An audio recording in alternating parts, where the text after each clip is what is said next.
Hello students, now we have to start the chapter that is nationalism in India और उसमें हम क्या पढ़ रहे हैं about the salt march and civil disobedience movement, जिसमें हमने देखा किस तरह सक्सेसफुली गांधी जी ने सॉल्ट लॉ ब्रेक किया और कंट्री में हर जगह लोगों ने लॉस को ब्रेक करना शुरू कर दिया।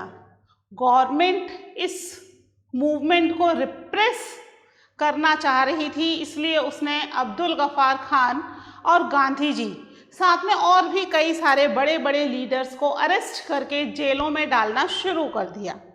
ठीक है, शोलापुर के वर्कर्स ने प्रोटेस्ट किया, कई सारी पुलिस स्टेशन बिल्डिंग्स वगैरह जला दी जो भी ब्रिटिश रूल को सिंबलाइज कर रही थी। सत्याग्रही और वुमेन के ऊपर पुलिस ने लाठीचार्ज किया और उन्हें भी अरेस्ट करके जेल में डालना शुरू कर दिया। ठीक है, इस तरीके से पुलिस कोशिश कर रही थी कि इस मूवमेंट को सप्रेस कर दे। तभी गांधी इरविन पैक्ट आया।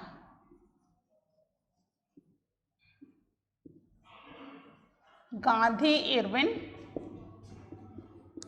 पैक्ट, ठीक है, हमने पहले भी देखा था लॉर्ड इरविन ने एक तरीके से ऑफर किया था इंडिया को डोमिनियन स्टेटस, जिसे इंडियंस ने रिफ्यूज कर दिया था और फर्स्ट राउंड टेबल वहीं पर ही कैंसिल हो गई थी। उसको कोई भी कांग्रेस लीडर्स ने अटेंड नहीं किया।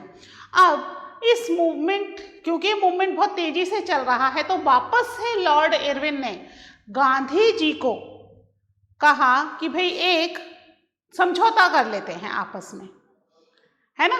तो वो समझौता कर लेते हैं, वापस से एक राउंड टेबल कॉन्फ्रेंस करके हम डिसाइड कर लेते हैं क्या करना है।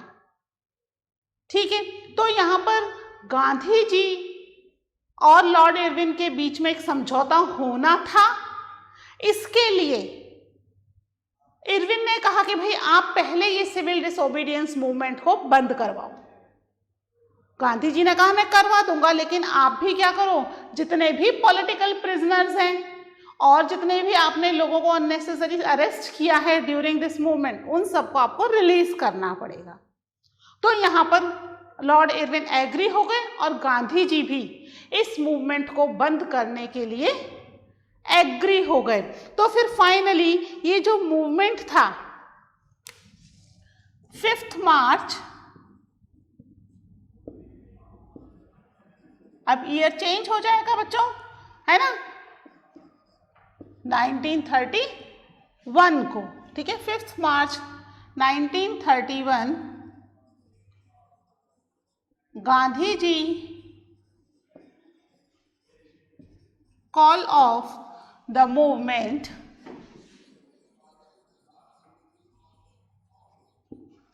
and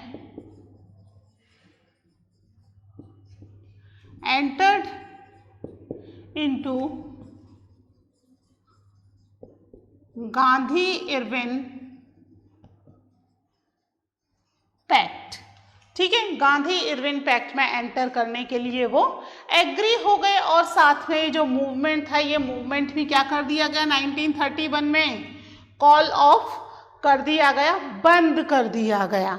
ठीक है, इसको बंद करने से काफ़ी लोगों को परेशानियां हुई, that we will discuss afterwards.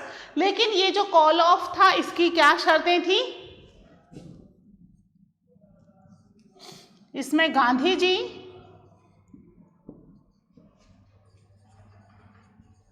consented for the round table conference which was in London।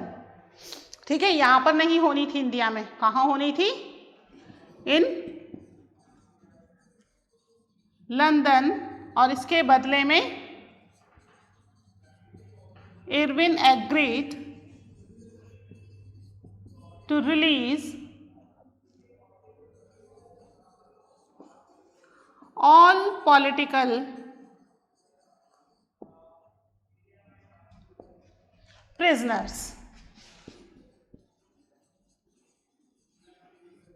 ठीक है, यहाँ पर गांधी जी को उम्मीद थी कि कुछ अच्छा समझौता हो जाएगा, कोई ऐसी बात हो जाएगी जो इंडियंस के लिए अच्छी रहेगी, फेवरेबल रहेगी। ठीक है, लेकिन ऐसा नहीं हुआ। गांधी जी जो है वो राउंड टेबल कॉन्फ्रेंस को अटेंड करने के लिए लंदन तो गए, लेकिन जब वो लौटे ही वॉज वेरी डिसअपॉइंटेड। ये सेकेंड राउंड टेबल कॉन्फ्रेंस है बच्चों, ध्यान रखना। ठीक है, कौन सी राउंड टेबल कॉन्फ्रेंस है? This is second one, round table conference. मैं लिख देती हूँ यहाँ पर, सेकेंड है ये। फर्स्ट राउंड टेबल कॉन्फ्रेंस कौन सी थी? जिसमें डोमिनियन स्टेटस के लिए बोला था इंडिया को, और कांग्रेस ने मना कर दिया था, और वो राउंड टेबल कॉन्फ्रेंस हुई ही नहीं। ये सेकेंड राउंड टेबल कॉन्फ्रेंस हुई इन लंदन।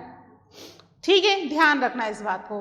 तो यहाँ पर गांधी जी कॉन्फ्रेंस अटेंड करने लंदन तो गए, लेकिन जो बातचीत हुई उससे वो बहुत ज़्यादा डिसअपॉइंटेड हुए। ठीक है,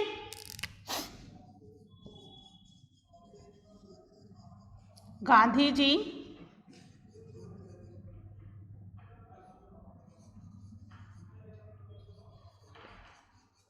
attend the round table conference. ठीक है, मैं शॉर्ट में लिख रही हूँ, round table conference in London,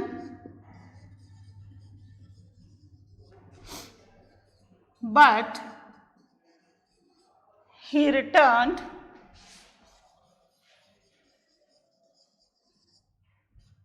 disappointed। ठीक है, डिसअपॉइंटेड क्यों लौटे? क्योंकि वहां पर बातचीत कुछ ऐसी नहीं हुई जो इंडिया के फेवर में थी या इंडिया के लिए अच्छी थी। ठीक है, तो ये जो राउंड टेबल कॉन्फ्रेंस हुई ये कब हुई? In December. Gandhi ji attend the round table conference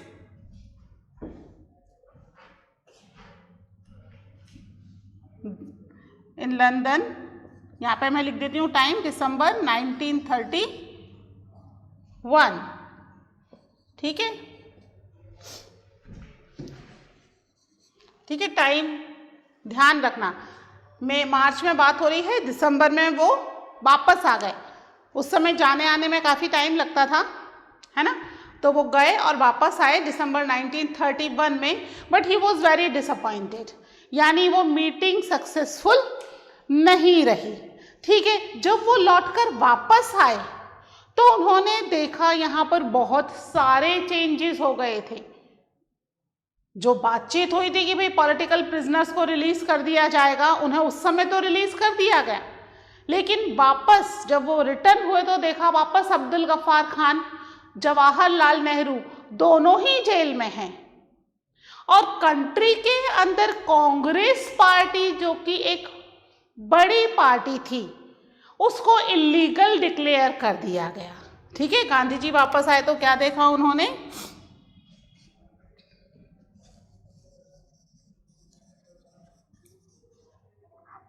Abdul Gaffar Khan and Jawaharlal Nehru were in jail and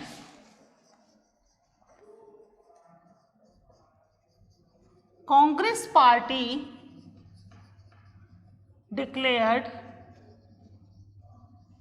illegal।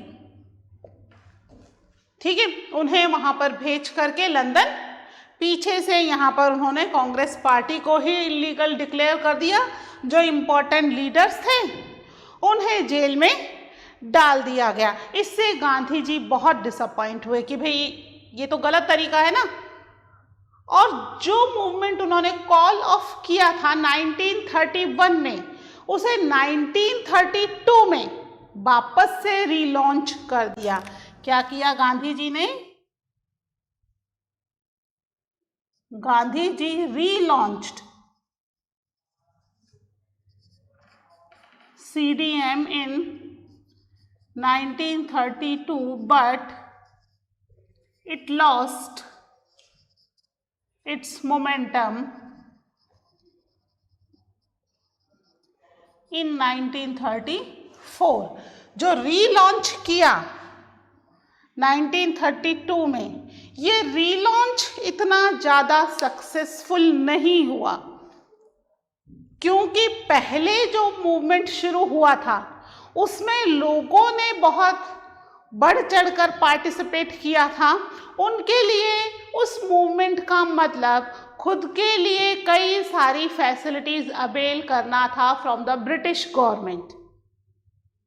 और ये जो बीच में अचानक से गांधी जी ने इसको कॉल ऑफ कर दिया, बंद कर दिया, इससे वो लोग बहुत ज़्यादा निराश हुए। दे वर वेरी डिसअपॉइंटेड कि बिना किसी डिसीजन के ये मूवमेंट कॉल ऑफ नहीं होना चाहिए था। अब क्योंकि एक बार कॉल ऑफ कर दिया गांधी जी ने और वापस इसको रीलॉन्च किया, तो लोगों का इतना ज़्यादा इंटरेस्ट इस मूवमेंट में नहीं था।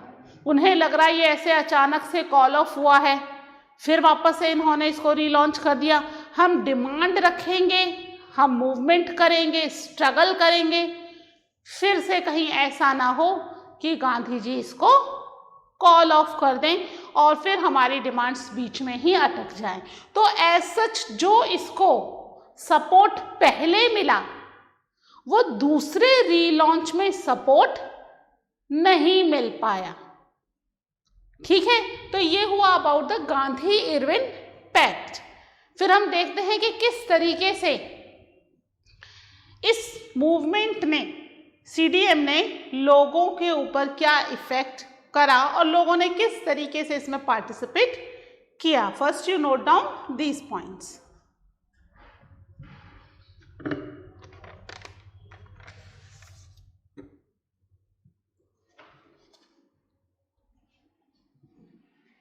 ठीक है, मैं इसको रब कर रही हूं।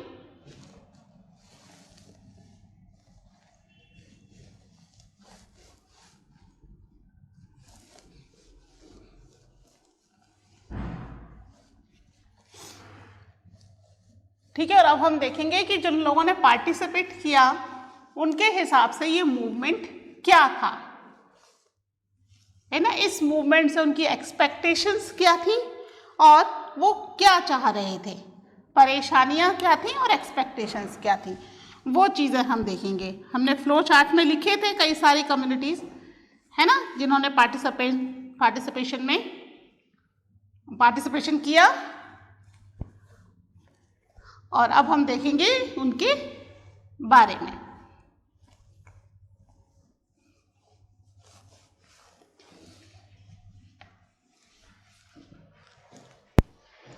ठीक है, तो अब हमारा जो टॉपिक है that is how participants saw the movement, है ना, किस तरीके से इन्होंने इसको देखा। ठीक है, ये जो मूवमेंट था सीडीएम, सिविल डिसोबीडियंस मूवमेंट, ये एक बहुत ही इम्पोर्टेंट मूवमेंट था लोगों के लिए। उन्हें लग रहा था कि इस मूवमेंट से उनकी कई सारी प्रॉब्लम्स सॉर्ट आउट हो जाएंगी, है ना। इसमें सबसे पहले हम देखेंगे अबाउट द रिच पीसेंट्स। कहाँ के रिच पीसेंट्स हमने लिखे थे? Rich peasants of Patidars of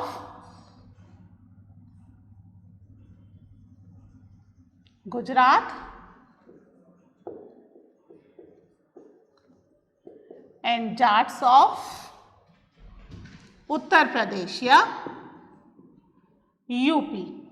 ठीक है, ये जो कम्युनिटी थी पाटीदार्स की और जाट्स की, दे वर द रिच पीसेंट्स, बड़े बड़े लैंडलॉर्ड्स थे ये, इनके पास अच्छी खासी बड़ी लैंड थी, है ना, अच्छी खासी एग्रीकल्चर हो रही थी। रिच पीसेंट लिखा है ना शुरू में ही, ये अच्छी खासी एग्रीकल्चर कर रहे थे। बट उस समय जो डिप्रेशन आया, have you remember economic depression of 1930, है ना, हमने भी डिस्कस भी किया था इसके बारे में। और लास्ट ईयर 9th में हमने इसको पढ़ा भी है अच्छे से डिटेल में, रिमेंबर हिटलर वाले चैप्टर में। तो ये जो इकोनॉमिक डिप्रेशन आया, इससे क्या हुआ, चीजों की प्राइस जो है वो बहुत ही कम हो गई थी। जो कैश क्रॉप हम जिसे कहते हैं, जो मार्केट में अच्छे प्राइस में बिक रही थी, उस कैश क्रॉप की प्राइस भी रिड्यूस हो गई, है ना। ट्रेड डिप्रेशन आया, प्राइसेस रिड्यूस हुई, लेकिन ब्रिटिशर्स ने जो टैक्सेस इम्पोज किए हुए थे, उन टैक्सेस में कहीं कोई कमी नहीं आई। वो taxes as it is in peasants के ऊपर इम्प्लीमेंटेड थे, यानी they have to pay a huge taxes to the Britishers, है ना। गवर्नमेंट को वो अच्छे खासे बड़े अमाउंट के टैक्सेस उन्हें पे करने थे, बट उसके कंपैरिजन में इनकम नहीं हो रही थी। ओके, तो उनके लिए यहाँ स्वराज का मतलब, या इस मूवमेंट का कह लें, इस मूवमेंट का मतलब था कि टैक्सेस को रिड्यूस किया जाए। हटा दिया जाए तो वेल एंड गुड, लेकिन एटलीस्ट उसको रिवाइज किया जाए, उसको रिड्यूस कर दिया जाए। तो यहाँ पर इन लोगों ने, पाटीदार और जाट्स ने बहुत बढ़ चढ़ करके इस मूवमेंट में हिस्सा लिया। Jats of UP were participated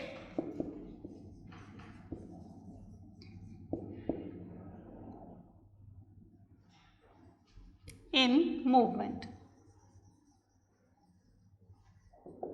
ठीक है, मूवमेंट में इन्होंने पार्टिसिपेट किया।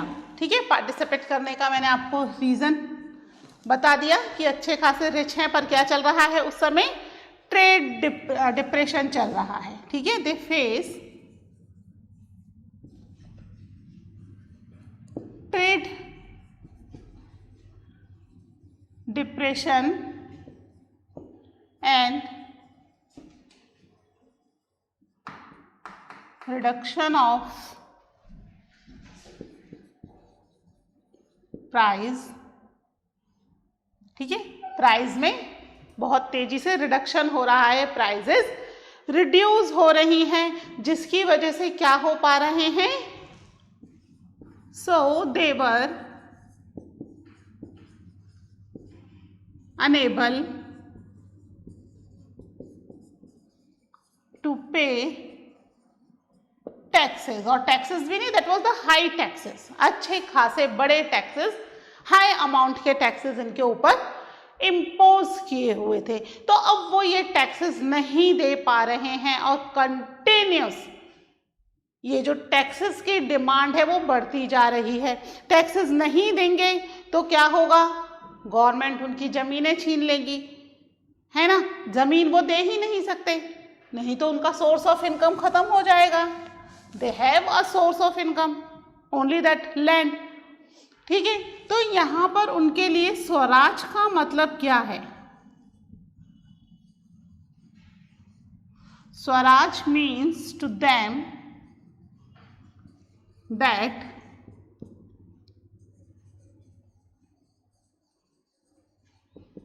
रिडक्शन इन टैक्सेस, टैक्सेस में रिडक्शन दिया जाए, टैक्सेस को कम कर दिया जाए। ठीक है, बिकॉज यहां पर क्या हो रहे थे, देवर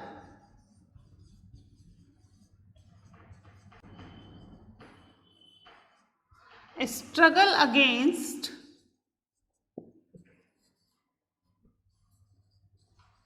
हाई टैक्सेस। किसने इम्पोज किए थे, imposed bye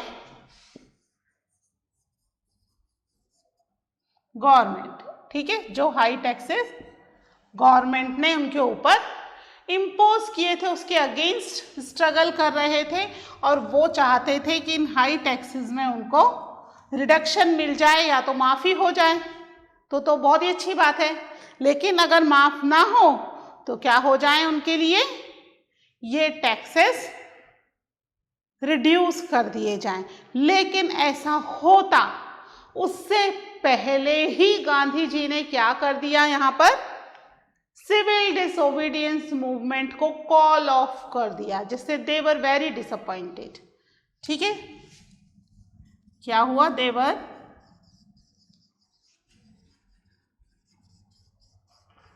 disappointed when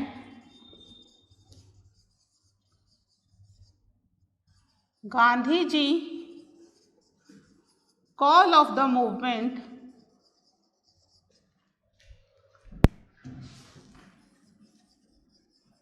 without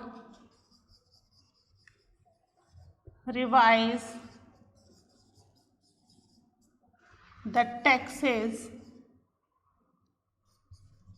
by the government. ठीक है, बिना टैक्सेस के रिवीजन के या जो टैक्सेस थे वो रिवाइज नहीं हुए, तो यहाँ पर वो लोग बहुत ज़्यादा डिसअपॉइंट हो गए, क्योंकि उन्हें उम्मीद थी कि अगर इसी तरह ये सिविल डिसोबीडियंस मूवमेंट चलता रहा तो गवर्नमेंट टैक्सेस में रिवाइज करेगी और उनके टैक्सेस रिड्यूस करेगी।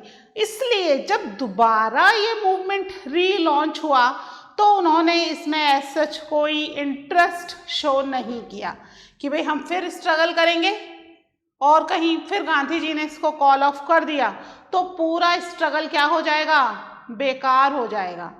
इतनी मेहनत की इन्होंने, क्योंकि गवर्नमेंट के साथ लड़ाई लेना, स्ट्रगल करना भी अपने आप में एक बहुत करेज का काम था, है ना। ब्रिटिश गवर्नमेंट के अगेंस्ट स्ट्रगल करना इजी नहीं था, है ना। वो चाहे जब इनको उठा के जेल में डाल देते, लैंड छीन लेते, तो इन्होंने बहुत हिम्मत के साथ ये काम किया, और इस कॉल ऑफ की वजह से उनका जो टारगेट था या जो मोटो था, दैट वाज नॉट फुलफिल्ड।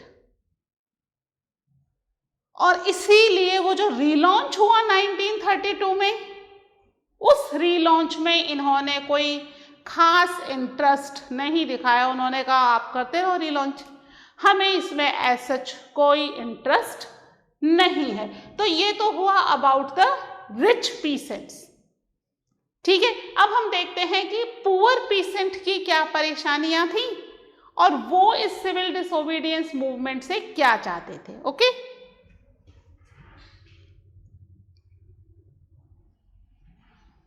इसको रब कर दूं।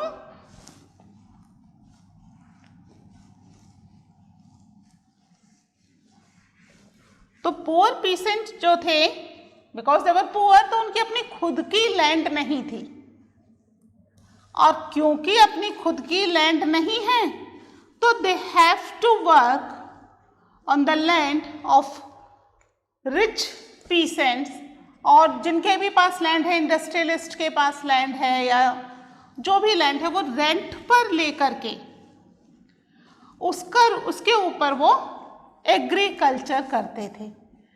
अब क्योंकि ब्रिटिश गवर्नमेंट के टैक्सेस इतने ज़्यादा थे तो उनके ऊपर जो रेंट था, रेंट का बर्डन भी ज़्यादा था, तो उन्हें अच्छा खासा रेंट पे करना पड़ता था।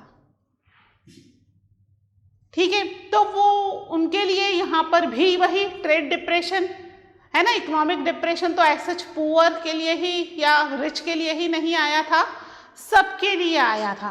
तो जो ट्रेड डिप्रेशन आया, इस ट्रेड डिप्रेशन का अच्छा खासा असर इन पुअर पीसेंट पर भी पड़ा, क्योंकि क्रॉप की प्राइसेस अचानक से बहुत ही ज़्यादा रिड्यूस हो गई थी।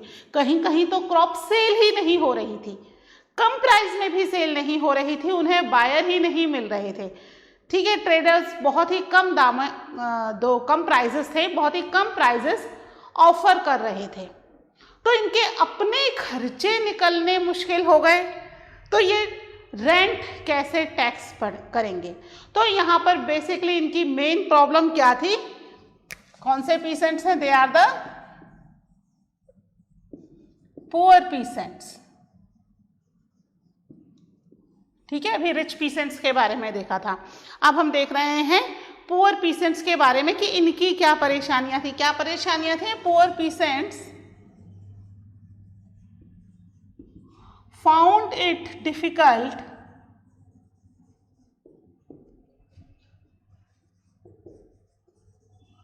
टू पे रेंट, ठीक है,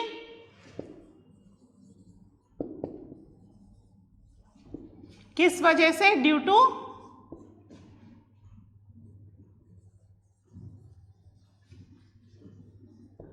इकोनॉमिक डिप्रेशन, ठीक है, पूरे वर्ल्ड पर इस इकोनॉमिक डिप्रेशन का असर था और इंडिया के ऊपर भी इसका अच्छा खासा असर था। बेसिकली ये जो असर था, ये असर सबसे ज़्यादा पीसेंट कम्युनिटी के ऊपर हो रहा था, ठीक है, इकोनॉमिक डिप्रेशन। और उसके अलावा क्या हुआ? And decrease prizes of their cash crop. Cash crop तो पता है ना आपको, मार्केट में बहुत अच्छे दामों में जो क्रॉप बिक जाती है, फूड क्रॉप से अलग है। तो प्राइजेस बहुत तेजी से डाउन हो गए हैं चीजों के, इस वजह से दे वर अनेबल टू पे द रेंट, ठीक है, रेंट पे नहीं कर पा रहे। और इनके लिए स्वराज का मतलब क्या है? इनके लिए स्वराज का मतलब है to provide the no rent campaigning, या फिर रेंट पे नहीं करना पड़े। तो यहां ये गवर्नमेंट से क्या चाह रहे हैं? दे वांटेड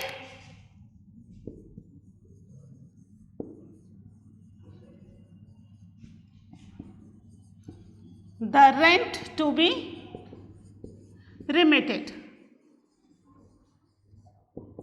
ठीक है, रिमिटेड मतलब माफ कर दिया जाए, उनसे वसूला ना जाए। तो रेंट जो है वो रिमिट कर दिया जाए, रिमिटेड हो जाए, इसके लिए वो चाह रहे हैं, ठीक है। इसके लिए they start a no rent campaigning, ठीक है, नो रेंट कैंपेनिंग चलाई, जिसके अंदर कांग्रेस पार्टिसिपेट नहीं करना चाहती। They started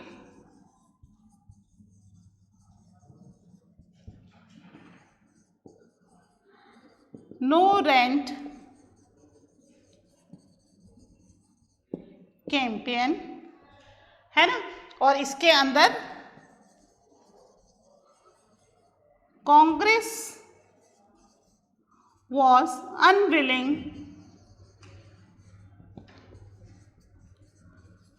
to participate in this movement। कौन सा मूवमेंट? नो रेंट, है ना। क्यों नहीं करना चाहती?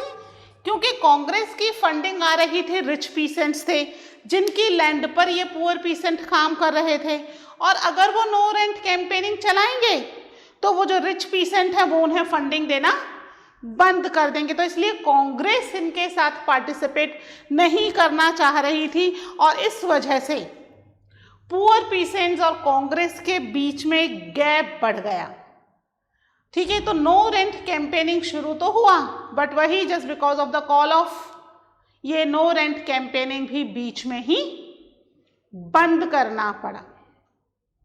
तो एज सच ये मूवमेंट शुरू तो हुआ, रिच और पुअर दोनों के लिए ये मूवमेंट बहुत इंपॉर्टेंट था फॉर देयर ओन बेनिफिट्स, है ना। उन्हें चाह रहा था कि चीज़ों की टैक्सेस जो है वो कम हो जाए, ये चाह रहे थे कि रेंट हटा लिया जाए क्योंकि वो रेंट पे नहीं कर पा रहे थे, और दोनों ही कैंपेनिंग जो है बीच में ही बंद हो गए just because of Mahatma Gandhi ji call of the CDM। तो यहां पर रीलॉन्च में they were also not interested, ठीक है। तो ये तो बात हुई अबाउट द पीसेंट्स। अब हम डिस्कस करेंगे अबाउट द अदर कम्युनिटी, जैसे बिजनेस क्लास है, इंडस्ट्रियल वर्कर्स हैं, इनके बारे में, but that we will discuss in the next lecture. Okay, till then take care, bye.